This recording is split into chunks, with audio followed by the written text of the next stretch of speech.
There is no bending, so the illusion is that no matter how I explain to people that everything is built up and carved, they can't get it out of their head that it's not bent. But it's not, it's carved, and that means I've won. Because that's what I'm trying to do, is create something that is so naturally flowing that that's what they can't stop believing it. My name is Derek Crossland. I'm a fine art sculptor. I sculpt in wood, and the materials I use are Russian Baltic birch, which is a laminate that I build the sculptures up and then carve them into these fluid shapes. Most of the creations are kind of built around the foundation of waves in two different waves. Like the literal wave, like a sound wave, is in each part of my pieces of art, there's always almost a perfect sine wave right in the artwork that's hidden kind of in the back, but that's part of the fluidity of the shape, is the way that design is in there already. And then the other part of the sculpture is more of the abstract, like water sort of movement that's going over the top of that wave. And then when you blend those two together, you get this fluid movement of the shape. I've been an artist in my bones from when I was just a little kid. I've been doing artwork and crafty things. And when I got through with my career in being a general contractor, I decided to build the shapes up. And with all my experience from what I was, which was a master cabinet builder, I knew what I wanted to use, and that was Russian Baltic birch, which is a laminate product. So I built the shapes and then carved them. And what I learned real quick after doing this is the lines showed through.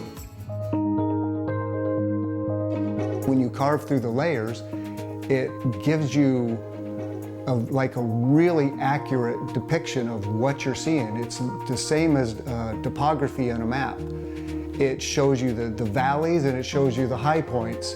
It also, besides that, our eyes, when we're looking at something that has lines in it like that, our eyes are following the lines. And when you're following those lines, it almost gives movement to the figure you're looking at. I lay these drawings out, draw the blue line on the wood, draw the other lines, cover this piece out, cut it all out, then glue the pieces up, and then eventually all 6 layers are glued on top of one another, and you have your shape. You have your rough shape, and that's it. Extremely rough shape, and then going through the process from the very roughest tools to get rid of the bulk, and then going down a layer of steps to get rid of the rougher to smoother areas. And so you're using a carbide teeth tools to start, and then you're using really rough grits of grinder stuff to get it smoother. Then you get into the sandpapers and you work your way down. Each of these started out as like a 6-inch sketch. So I come up with an idea. Like let's take example the shark. The shark's one of my favorite sculptures and creations. Just in a couple quick lines, I had this image of what I wanted to do, and it's almost exactly what the shark looks like today. And it was just a couple of brief hand movements, and I had this sculpture. I have a color palette that covers a lot of different stains. This just natural wood stains, so I use like different tones of grays and some earth tones.